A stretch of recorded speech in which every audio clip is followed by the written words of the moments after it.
What happens when you reach high engagement levels?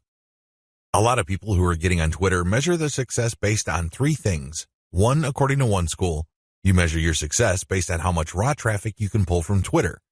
Ultimately, this is the right answer because, at the end of the day, you need traffic to get conversions. There's no way around this fact. You can talk a big game about branding. You can talk a good game about becoming an authority.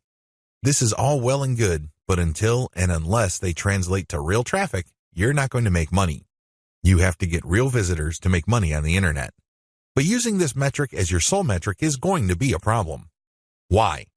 Normally, you have to build a very high level of engagement and high level of authority for you to get a sizable volume of direct traffic from Twitter. The good news is that the traffic that you do tend to get would be qualified traffic. These are people who are not curiosity seekers. These are people who have nothing else better to do than to click random links. These are usually people who are interested in whatever it is you are saying, and by extension, whatever it is you are promoting. Another way to measure success on Twitter is the number of retweets you get. Again, this is good because it ultimately leads to traffic. However, in itself, it doesn't really lead to much. The same applies to people clicking the heart button that they like your stuff. They favorite your stuff. That is all good. It definitely is a great boost to the ego. But until it translates to traffic, it's really not worth much. Here's my answer. The obvious answer, of course, is traffic. But before we get to traffic, focus on engagement level. Try to get your engagement levels up. This means people are paying attention. This means people view you as an actual credible and authoritative expert. This means influence. If you have high engagement levels, a lot of things open up for you. These are tremendous opportunities that can take your business to the next level. First, you can pitch influential Twitter accounts for guest posts.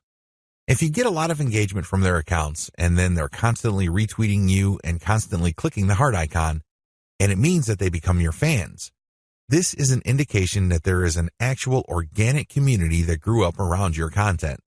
This is a good thing, but just by itself, it doesn't really mean much. You have to convert it. You have to transform it into a usable form in one of the most useful forms of this. Usual payouts of this level of influence with influencers are to pitch them for guest posts. Now, of course, this means that they have to have a blog that's credible and has great SEO value in their niche. But assuming that's true, pitch them for guest posts. Don't be shy. It doesn't hurt to ask if they say no the first time. Continue to engage with them. Be a buddy. Challenge them. Test them. Earn their respect some more, and then pitch them again. Keep pitching until you get that guest post. Because sometimes you have to knock many times before the door opens. That's just the way things are. Keep pitching because for every single guest post you get, you may get a nice boost in Google search results. You probably don't need me to explain to you why that's a good thing. Ask for interviews. There are many influential people on Twitter that are either top dogs in organizations in your niche or they know people. Either way, when you get interviewed for a variety of reasons, you have arrived in your niche. Let's put it this way. They're not going to interview worthless people. They're not going to interview people who have no credibility. Why? Well, they respect their own credibility. They want to protect whatever status they have. One of the worst ways to do that is to interview people with no credibility. They want to build up. So, the fact that they're interviewing you signals to whoever respects them that you are worthy of respect. It signals to people that you are credible, that you are worth following. It tells people in so many ways what you have to say counts for something. This is a big deal. How come? You can leverage this interview that you've got as proof of your expert status. You can then contact influential publications in your niche to get backlinks. You can contact the networking groups, symposiums, and conventions to get speaking opportunities. You can always point to the fact that you got interviewed by these highly credible places. Another advantage you can get when you put in the time to manually engage with truly influential people involves blogging roundtables. Blogging roundtables are basically group interviews. The person holding the roundtable would come up with a general topic. For example, they're talking about general SEO trends in 2018, and then hit up a large number of people for their interviews, knowing full well only a small fraction would respond. If you get invited to turn in your feedback, you get a nice link. Imagine if the Blogger Roundtable was being held on the premier website in your niche. Again, it doesn't take a genius to figure out the dynamite SEO potential of this opportunity. Build a high-influence retweet circle. This final benefit escapes a lot of marketers. In fact, even Twitter marketers may be completely blind to this. This is one of the biggest benefits of manual engagement with influential people on Twitter can ever deliver.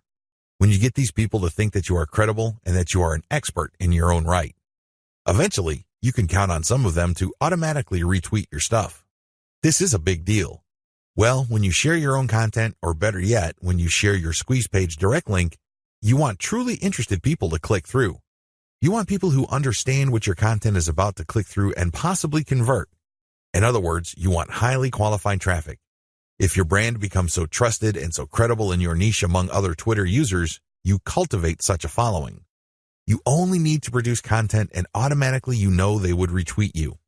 You can almost bet that a certain percentage of your followers would retweet. This can then lead to your content being seen by more of their followers, which can lead to highly qualified direct traffic. Don't neglect this benefit. Unfortunately, a lot of people do because this benefit grows very slowly. It also starts at a very low level. But of all the benefits, this is probably the most potent. Unfortunately, it also takes the most time, effort, and attention to detail. However, if you properly cultivate this, the direct traffic benefits and conversions you would get from being a part of a retweet circle will outweigh and will pay for all your costs. You can take this to the bank.